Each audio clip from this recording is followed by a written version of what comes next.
ورجعنا لكم مرة ثانية من جديد. أستاذ خلف، هل الحكومة تستغل الناس بتحصيل رسوم النظافة على الفواتير رغم صدورها بحكم قضائي بعدم إضافتها؟ هو ده في محافظات في فعلا حكم صدر المحكمة الدستورية العليا بإلغاء رسوم النظافة من على إيصال الكهرباء وتتبع الأحياء، لكن في بعض المحافظات طبقتها وفي محافظات لم تطبقها. ما رأي حضرتك يا أستاذ بدوي في هذا القرار؟ القرار يعني سوف يفعل بالفعل. في بعض المحافظات مطبقة هذا القرار وفي محافظات لسه. يعني عندنا محافظة هل ده تباطؤ من الحكومة؟ لا، مع الوقت ممكن يتطبق، يعني مع الوقت ممكن يتطبق. وإيه اللي مانع تطبيقه؟ نعم. وإيه اللي مانع تطبيقه؟ في قرار من السيد محافظ القليوبية بهذا الكلام ان هو يتطبق يعني ان شاء الله. بس ده في يعني قانون في قانون صدر بحكم قضائي بعدم إضافة هذه المبالغ. مفعل بالفعل في بعض المحافظات.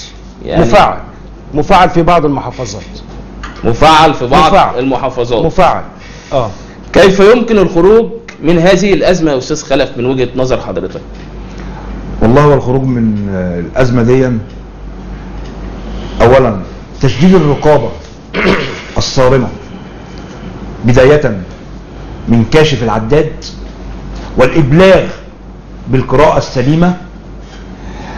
أنا حضرتك هوصف لك الأمر بسلاسة. جبت موظف في الكهرباء وبقيت أقول له إيه هو موضوع القراية؟ قال لي إحنا بنتعامل على نظام شرايح. أول 50 كيلو ليها سعر، تاني 100 كيلو ليها سعر، تالت كذا. انا طبعا برضك التقديريه دي لشركه الكهرباء. انا دلوقتي لما يجي يراقم لي الاستهلاك ويجي ياخد القرايه بتاعه العداد، بيجي ياخد القرايه النهائيه. ما هو بيحاسبني، هل بيحاسبني على الشرايح ولا بيحاسبني على القرايه النهائيه؟ لما يجي لي وصل بالصوره دي يبقى هو كده ما بيدينيش حساب الشرايح، ده هو كده بيحاسبني القرايه النهائيه باعلى سعر. أستاذ بدوي، هل يدفع قارئ العداد ثمن الأزمة حيث يكون على خط النار بين الحكومة والمواطن؟ لا طبعا، غير صحيح، غير صحيح، بدليل ان يبقى فيه مراقبة من شركات الكهرباء على الكشاف نفسه.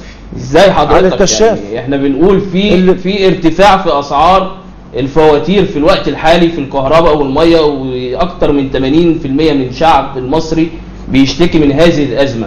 لما يحصل محصل الكهرباء ويروح يحصل من المواطن فاتوره وتطلع مبالغ فيها او تطلع بتقديرات جزافيه زي اللي احنا بنشوفهم حاليا في الوقت الحالي، هل المحصل مع المواطن مش هيكون في خلافات بينهم او هيكون في مشاكل؟ لا، المحصل ملوش. المحصل بينفذ ما قيمه الموجود في الايصال من وجهه نظر الاستاذ خلف. ولكن يعني حل هذه الأزمة يعني يرجع تاني لشركات الكهرباء. أنا حضرتك يا أستاذ تامر، أنا اختصرت الموضوع في مشكلة بسيطة جدا. أنا لما أجي أتأخر 3 أيام في مقامة في ممارسة ويجي عليا غرامة 37,000 وشوية، وده فرد من ضمن عدة أفراد، مين المستفاد؟ المستفيد هو مباحث الكهرباء وعمال شركة الكهرباء، لأن مباحث الكهرباء من هذه الغرامات بتاخد قيمة 35% مكافأة. أستاذ خلف، حضرتك ترى في الفترة الأخيرة هل في تباطؤ في الجهات التنفيذية والأحزاب والجهات البرلمانية في الشارع المصري؟ ده تخاذل وإهمال. فيش أحزاب أصلا. فين الأحزاب؟ الأحزاب كلها مهمشة.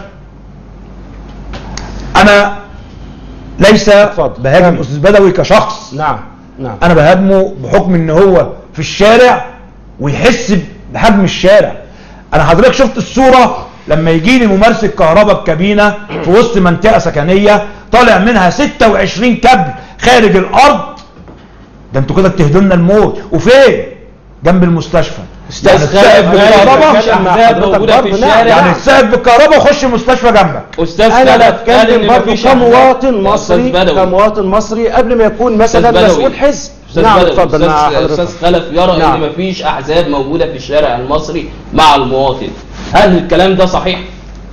احنا لا ننكر برضه من سنه 2010 دور الاحزاب متواطئ جدا برضه بسيط بنسبه برضه لايه ليست قليلة يعني. ما دور الأحزاب في حل هذه الأزمة؟ لا، موجودة بدليل ان هي في بعض النواب تابعة لبعض الأحزاب قدمت طلبات، طلب كذا طلب إحاطة في مجلس النواب الحالي بسبب ارتفاع فاتورة الكهرباء والفواتير وارتفاع أسعار المياه.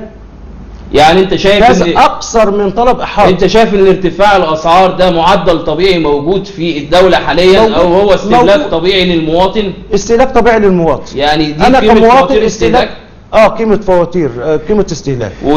ودي استهلاك بالنسبه للاسعار دي طبيعيه ام مبالغ فيها؟ لا، طبيعيه. انا من وجهه نظر الاستاذ خلف بعد ما اسست حمله امسك فاتوره، لماذا حضرتك سميت هذا الاسم ولماذا اسست هذه الصفحه؟ انا الصفحه دي جات لي الفكره، بدات بنفسي لما الاقي مفيش كشاف عداد يجي ياخد قرايه وتجيلي القرايه ثابته ويجي لي تقدير جزافي في متوسط استهلاك. فكرت فكره الصفحه، لقيت تجاوب شديد جدا من الناس. انا مكتبي في منطقه شعبيه وبفخر ان انا في منطقه شعبيه لان انا من الناس وللناس.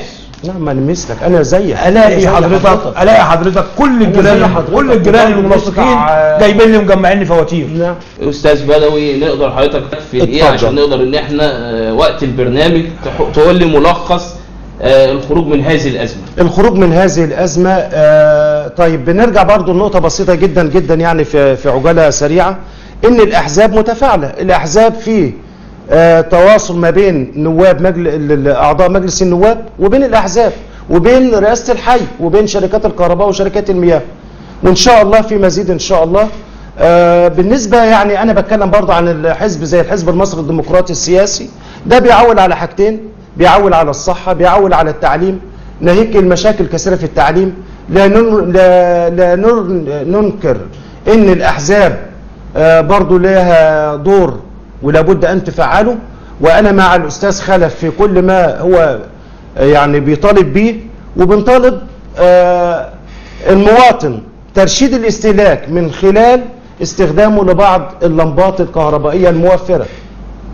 يعني ما يجيليش مثلا يشغل جميع الاجهزه في وقت واحد، يعني في وقت الذروه، في وقت كذا، يبقى في ترشيد، ترشيد استهلاك الكهرباء عن طريق اللمبات الموفره. ما فيش داعي طبعا لذكر اسمها، كله عارف اسمها وبيجي لها اعلانات وبالتقسيط ودي موفره في جمهوريه مصر العربيه. بنشكر الاستاذ بدوي الديب والاستاذ خلف عطله على تواجدهم معانا اليوم، وكلنا في خدمه المواطن المصري ان شاء الله، وكلنا في خدمه المواطن المصري، وباذن الله بننهض ببلدنا ان يكون للاحسن ان شاء الله في ظل طبعا القياده الرشيده وفي ظل بعض المحافظين. بنشكر الاستاذ بدوي الديب الكاتب الصحفي وامين عام حزب مصر الديمقراطي السياسي، والاستاذ خلف احمد عطله المحامي ومؤسس حمله امسك فاتوره على التواصل الاجتماعي فيسبوك. شكرا فندم. ومن هنا نطالب الحكومة بسرعة القضاء على هذه المهزلة التي يعاني منها أغلبية الشعب المصري الذي يتساءل الآن هل زيادة أسعار فواتير الكهرباء ضمن حملة صبح على مصر، وأيضا عن انقطاع المياه وعدم وصولها للأدوار العليا طول فترات النهار ولم تأتي إلا بعد منتصف الليل، ومع ذلك ارتفاع أسعار فواتير الكهرباء. وإلى اللقاء في حلقة قادمة من برنامجكم هموم مصرية.